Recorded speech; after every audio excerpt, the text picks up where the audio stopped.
Ufa! Começa agora mais um saldo do dia em que o mercado demonstrou o seu alívio. Foi nesse dia 13 de setembro de 2021 em que o Ibovespa não só subiu consideravelmente, subiu 1,85%, acompanhando o ritmo das bolsas lá de Nova York. Fazia tempo que isso não acontecia.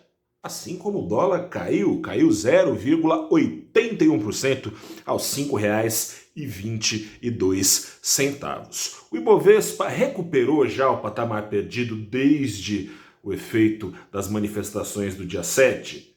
Não. A mesma coisa vale para o câmbio.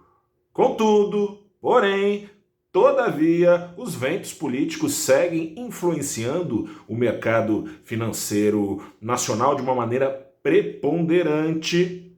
E foi assim neste pregão positivo. Por quê?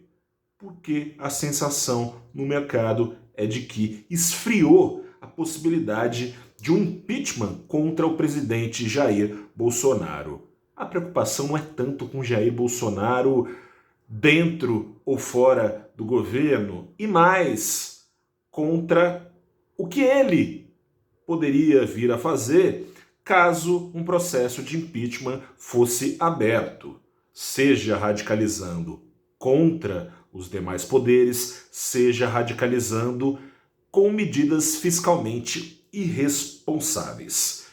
Por que esfriou essa sensação de impeachment e, consequentemente, esses outros riscos nos radares dos investidores? Primeiro, claro, com a tutela sobre Bolsonaro exercida pelo ex-presidente Michel Temer. É verdade que Temer saiu com a popularidade mais baixa de um presidente da República em toda a história moderna brasileira.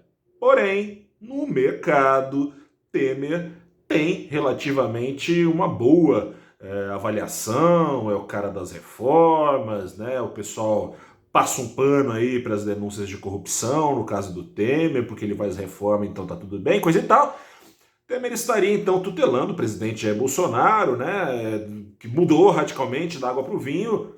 Não mudou, né? Mas assinou aquela cartinha de uma nota de repúdio contra si mesmo, uma coisa inédita, né, na história republicana nacional, feita pelo presidente Michel Temer, mas assinada pelo presidente Jair Bolsonaro, dizendo o que ele próprio falou que faria, ou seja, cometeria crime de responsabilidade. Como?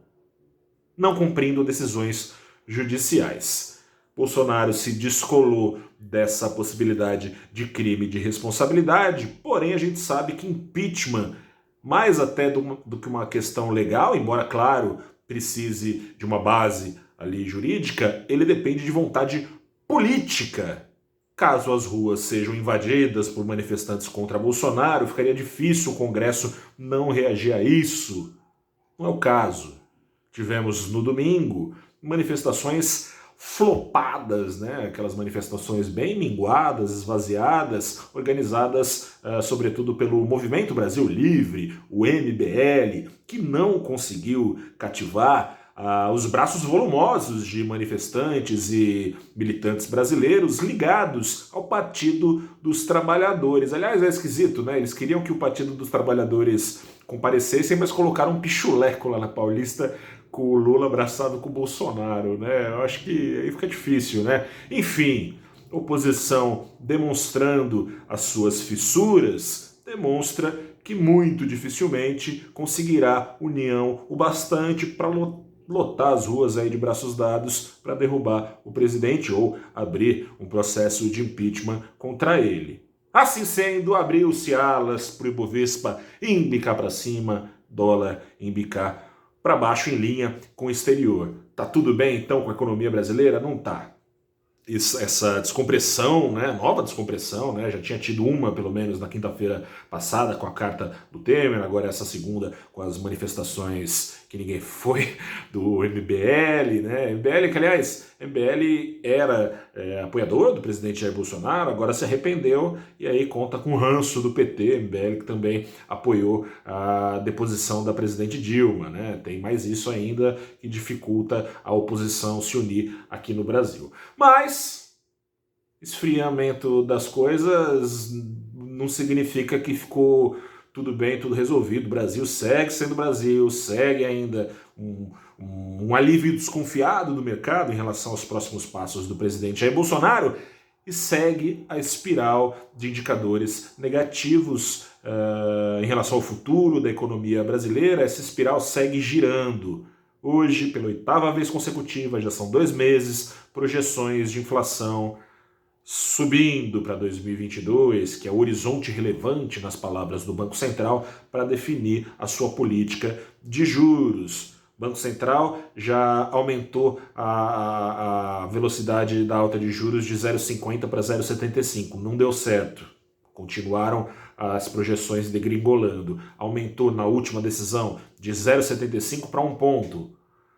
Nada, não mexeu, o mercado segue aí desconfiado.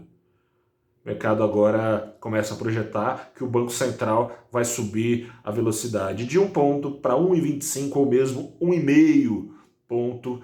Nesse ajuste levaria então a Selic ou dos 5,25 para 6,5% ao ano, na quarta-feira da semana que vem, dia 22, ou para 6,75% ao ano a Selic, numa tentativa então de estancar logo a pressão inflacionária que não para de crescer de maneira inercial nos radares da economia brasileira. Com isso, não só essas projeções se mexeram, projeção de Selic subiu para 8% ao ano na média do mercado para o final desse ano, subiu também para 8% ao ano para o ano que vem, e as projeções de crescimento da economia apontando para baixo, foi corrigida para baixo, mas segue acima dos 5% de projeção de crescimento para esse ano.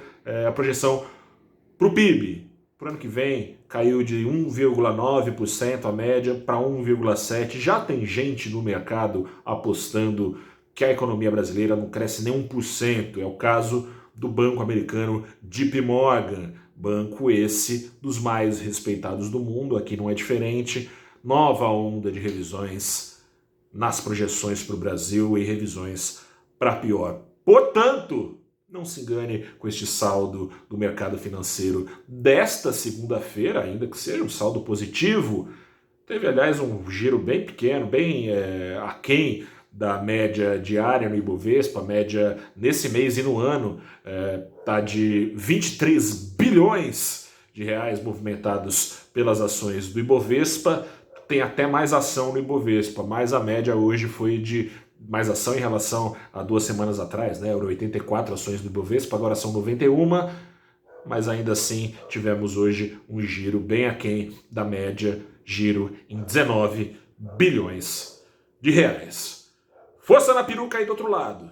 Estou aqui, Gustavo Ferreira, repórter do Valor Invest, de segunda a sexta, para te falar como é que estão as projeções para a economia brasileira, o clima político e como ele interfere no mercado de capitais e, claro, o saldo que interessa para o seu bolso aí do outro lado. Deixe seu like, compartilhe o vídeo, continue conosco, deixe seu comentário. Grande abraço, se cuide daí que eu cuido daqui, da minha saúde, que a pandemia ainda não acabou, mas está acabando. Quanto mais a gente se cuidar, mais rápido a gente vai sair dessa. Grande abraço, boa semana, até a próxima e tchau!